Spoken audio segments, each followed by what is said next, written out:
मैं आज दिल्ली के अलग अलग स्कूलों से आए हुए पेरेंट्स जिन्होंने आज सरकार का धन्यवाद देने के लिए यहाँ पधारे, उनकी भावनाओं को मैं समझ पा रही हूँ। जिस तरीके से लगातार इतने सालों से दिल्ली के पेरेंट्स के साथ में अन्याय हो रहा था, स्कूल यदि फीस बढ़ाते थे तो सरकार उनकी सुनवाई नहीं करती थी और कोई ऐसा नियम कायदा कानून ही सरकार के पास नहीं था जिसके माध्यम से इस पूरे फीस स्ट्रक्चर को रेगुलेट किया जा सके या किसी भी तरीके से स्कूलों को ये कहा जा सके कि आपको किस तरीके से कितनी और कब और कैसे फीस की गाइडलाइन तैयार करनी होगी। पर जैसे ही पेरेंट्स की आवाज हमारे कानों तक, हमारे मन तक पहुंची, अपने इस 2 महीने के छोटे से कार्यकाल में सरकार ने ये नियम लेके आई, ये एक्ट बनाया और इस एक्ट के माध्यम से दिल्ली के सभी 1677 स्कूल, उन सबका फीस रेगुलेट हो पाएगा ट्रांसपेरेंट तरीके से। पेरेंट्स का इन्वॉल्वमेंट, स्कूल मैनेजमेंट का इन्वॉल्वमेंट, हर एक की सहमति से ही आगे फीस बन पाएगी, बढ़ पाएगी। और ये आज की बात नहीं है, फीस लगातार पिछली सरकारों के समय में बढ़ती रही है, परंतु कभी भी सरकार के द्वारा उस फीस को रोका नहीं गया था।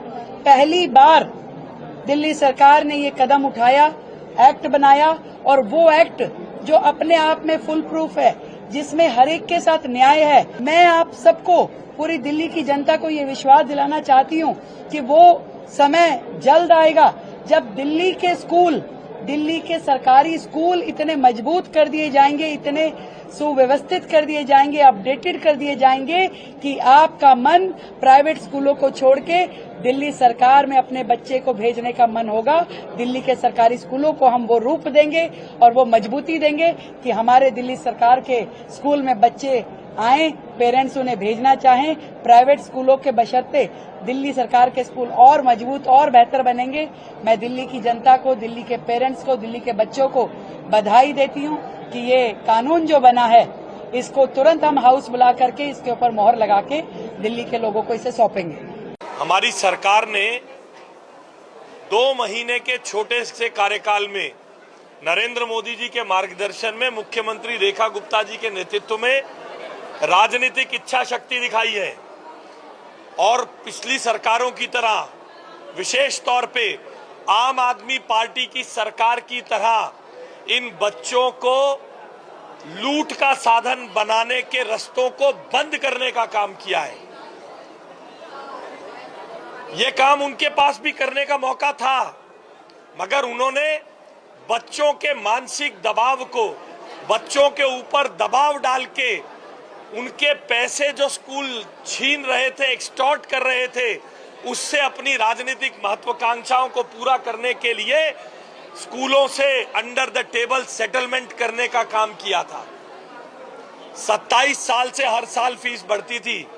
रेगुलेट करना और ट्रांसपेरेंटली रेगुलेट करने का प्रयास नहीं किया गया और मैं बहुत जिम्मेदारी से ये कह रहा हूं, स्कूल फीस बढ़ाते थे। आम आदमी पार्टी की सरकार एक झूठा हमला करती थी स्कूलों पर और फिर टेबल के नीचे आम आदमी पार्टी के बड़े बड़े नेता हाथ मिलाकर बच्चों पर मानसिक शोषण होने देते थे। ये डीपीएस के लोग बता रहे हैं 2020 से कोविड के जमाने से 2020 से हम लोग सर इस लड़ाई को लड़ रहे हैं। किसकी सरकार थी 2020 में? 21 में किसकी सरकार थी? 22 में किसकी सरकार थी? 23 में किसकी सरकार थी? 24 में किसकी सरकार थी? 25 में हमारी सरकार ने डीएम की कमेटी भेजी, जिसकी रिपोर्ट के आधार पर कोर्ट की लताड़, पहली बार डीपीएस कोर्ट में केस हारा है। पहली बार 2 केस कोर्ट में हारे। डीपीएस ने ऐसा नहीं है इस सरकार के खिलाफ कोर्ट में जाने की कोशिश की, मगर राजनीतिक इच्छा शक्ति के साथ जायज रिपोर्ट पर काम किया। हम किसी स्कूल से, किसी मैनेजमेंट से हमारी कोई लड़ाई नहीं है।